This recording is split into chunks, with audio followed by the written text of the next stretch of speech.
Hello guys, स्वागत है आपका हमारे इस YouTube channel trading with Amresh में। आज मैं आपको बताऊंगा कि किस तरह से हम सपोर्ट एंड रेजिस्टेंस ड्रॉ करते हैं, क्या सही तरीका है और सपोर्ट एंड रेजिस्टेंस होता क्या है ये भी मैं आपको बताऊंगा।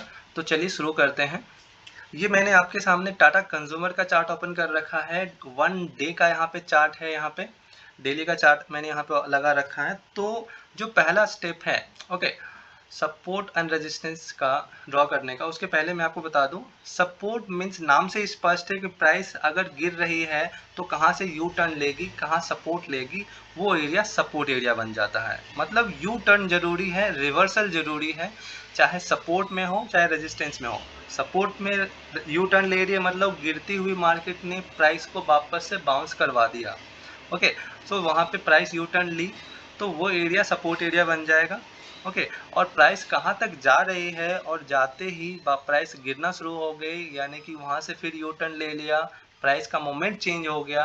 ओके, तो प्राइस में जो रिवर्सल आता है, चाहे अप साइड रिवर्सल हो डाउन साइड रिवर्सल हो, वो यू टर्न ले रही हो, मतलब सपोर्ट एंड रेजिस्टेंस इन्हीं के आधार पे हम डिसाइड करते हैं। ओके, तो सबसे पहला तरीका, जो भी करंट कैंडल हो उसको कंसीडर करते हुए हम look left and down, support draw कर रहे हैं हम, तो इसके लिए पहला तरीका है लुक लेफ्ट, मतलब हम लेफ्ट साइड देखेंगे और नीचे की तरफ देखेंगे कहाँ से प्राइस में यू टर्न आया है। तो यहाँ पे आप देख पा रहे हो क्लियरली, यहाँ पे प्राइस कंटिन्यू 3 दिन तक डाउन आया है, क्योंकि यहाँ पे रेड कैंडल बन रहा है, इसीलिए स्पष्ट है यहाँ पे कैंडल से ही कि प्राइस कंटिन्यू 3 दिन तक डाउन आई थी। वापस से प्राइस में एक रिवर्सल आया, एक यू टर्न आया है यहाँ पे, तो मतलब यहाँ पे एक सपोर्ट है। तो मैं इसको मार्क कर देता हूँ सपोर्ट को। तो जो भी बेस कैंडल होगा हम उसको मार्क करेंगे। मैंने इसके बारे में पहले भी बताया था, demand zone and supply zone जिसमें मैंने पढ़ाया था उसमें इसके बारे में मैं पहले ही बता चुका हूँ। ओके, तो ये कंसेप्ट भी बिल्कुल उसके सिमिलर ही है। ओके, सपोर्ट एंड रेजिस्टेंस बिल्कुल सिमिलर है डिमांड एंड सप्लाई के। तो यहाँ पे एक सपोर्ट एरिया बन जाता है टाटा कंज्यूमर में। दूसरा सपोर्ट एरिया, दूसरा रिवर्सल कहाँ से आया है, वो इस एरिया से। प्राइस कंटिन्यू यहाँ पे डाउन आ रही थी, बस यहाँ पे रिवर्सल आ गया, मतलब यहाँ पे दूसरा सपोर्ट है। तो इसको भी मैं मार्क कर लेता हूँ। ठीक है, तो ये जो तरीका जो मैं बता रहा हूँ आपको सपोर्ट एंड रेजिस्टेंस ड्रॉ करने का, ये बहुत बढ़िया तरीका है और इसके आधार पे हम ट्रेड भी लेंगे। मैं आपको बताऊंगा किस तरह से इसको ट्रेड भी लेंगे ऐसे एरिया में। ओके, किस तरह से ट्रेड लेंगे ये मैं अगली वीडियो में बताऊंगा, बट आज का वीडियो बिल्कुल इंपॉर्टेंट है, आप बिल्कुल मिस मत करिए, बिल्कुल एंड तक देखिए इसको, काफ़ी इंटरेस्टिंग है। ये मैं सपोर्ट के बारे में बता रहा हूँ, ये 2 सपोर्ट और नीचे सपोर्ट कौन सा सपोर्ट हो जाता है वो एरिया यहाँ पे है। देखिए कंटिन्यू डाउन आया, फिर यहाँ से रिवर्सल आ गया। ओके, सो अगेन यहाँ पे एक सपोर्ट एरिया बन जाता है।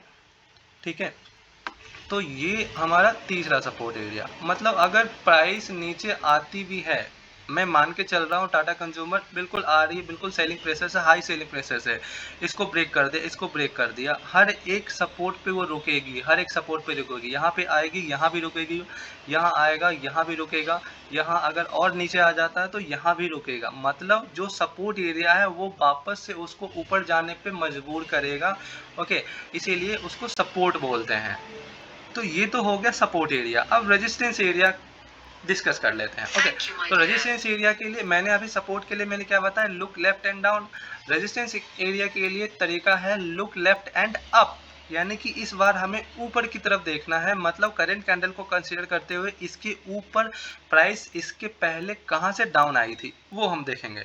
तो मैं यहाँ पे जूम आउट कर देता हूँ चार्ट को ताकि दिख सके हमें भी कि प्राइस कहाँ से डाउन आनी शुरू हुई थी। तो इसके ऊपर में इसको तो पार कर गया, यहाँ से जो डाउन आई थी प्राइस इसको तो पार कर गया, लेकिन अभी भी ये जो एरिया है इसको पार नहीं कर पाया। मतलब यहाँ से एक रिवर्सल आया था, यू टर्न हुआ था प्राइस। ओके, यहाँ से मोमेंटम चेंज हुआ था प्राइस में, मतलब यहाँ पे एक रेजिस्टेंस है। ओके, तो आपने देखा ये जो रेजिस्टेंस है, इसी रेजिस्टेंस को फेस करके अभी टाटा कंज्यूमर डाउन आ रही है, हाँ या ना, है ना। तो मैं इसको यहाँ पे मार्क कर देता हूँ, ये है हमारा रेजिस्टेंस एरिया टाटा कंज्यूमर में। इसके ऊपर प्राइस गई ही नहीं है आज तक, इन फ्यूचर में बिल्कुल अभी ऑल टाइम हाई के पास में प्राइस थी। एक रेजिस्टेंस था यहाँ पे जो कि सितंबर 2021 में बना था रेजिस्टेंस, वही रेजिस्टेंस के पास में अभी प्राइस रिएक्ट कर रही है। ओके, तो ये मैं कह सकता हूँ कि रेजिस्टेंस है यहाँ पे, मतलब ये रेजिस्टेंस रिएक्ट करेगा और रेजिस्टेंस अगर रिएक्ट करेगा तो प्राइस को थोड़ा डाउन आना चाहिए। अगर डाउन आता है तो कहाँ तक आएगा? ऑफ कोर्स सपोर्ट तक आएगा। ओके, बट सपोर्ट को कैसे ट्रेड करेंगे इसके अलग तरीके हैं, और भी किन किन चीज़ों को हम कंसीडर करेंगे उसके अलग तरीके हैं। मैं आपको अगली वीडियो में इसके बारे में बताऊंगा। आगे मैं और कुछ बता रहा हूँ आपको। सब ये तो यहाँ पे एक ही रेजिस्टेंस था। अब मैं किसी और चार्ट में देखता हूँ कि हम किस तरह से रेजिस्टेंस को ड्रॉ करेंगे।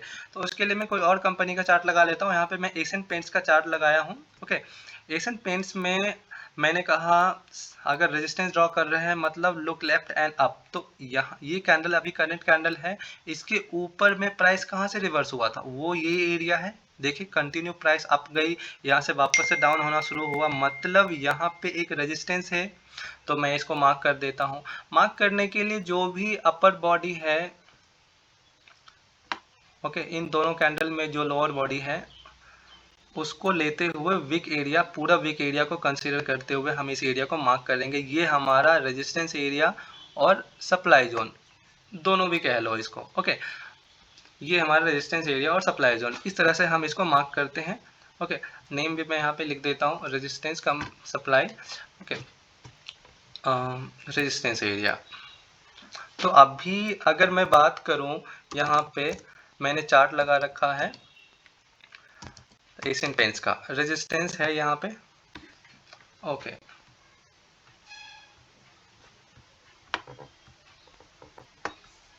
तो रेजिस्टेंस एरिया ये था। तो इस तरह से मैंने आपको बताया कि किस तरह से सपोर्ट एंड रेजिस्टेंस को ड्रॉ करते हैं। कुछ और चार्ट्स की बात कर लेते हैं।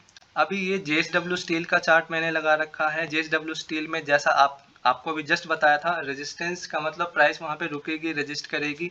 तो यहाँ पे अगर मैं करंट कैंडल को कंसीडर करते हुए लुक लेफ्ट एंड अप अगर करता हूँ, मतलब यहाँ पे प्राइस रिवर्स हुआ था, वो अप गई, मोमेंट चेंज हुआ, यू टर्न लिया, मतलब ये जो एरिया है ये पूरा का पूरा एरिया हमारे लिए एक रेजिस्टेंस एरिया बन जाता है, हाँ या ना?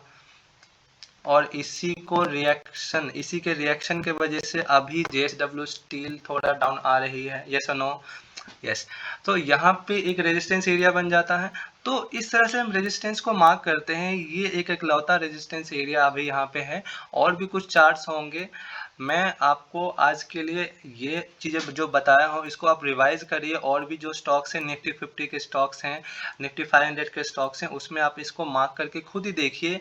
बैक टेस्ट भी आप कर सकते हो। बैक टेस्ट में देखिए कि क्या ये रेजिस्टेंस को फेस करके प्राइस डाउन आ रही है, यस और नो? अगर आपका फिर भी कोई डाउट रहता है इसके रिगार्डिंग, तो मैं आपको अगली वीडियो में उसके ऊपर वीडियो बना दूंगा। और आप मेरे से टेलीग्राम चैनल से जुड़ सकते हो। वहाँ पे आपको बहुत सारी चीज़ें वहाँ पे सीखने को मिलेगी। डेली मैं वहाँ पे स्टॉक्स के बारे में अपडेट करता रहता हूँ। So till then take care, bye bye. Next video आपको बहुत ही जल्द मिलेगी।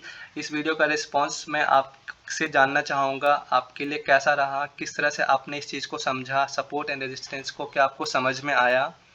Okay, so till then take care, bye bye.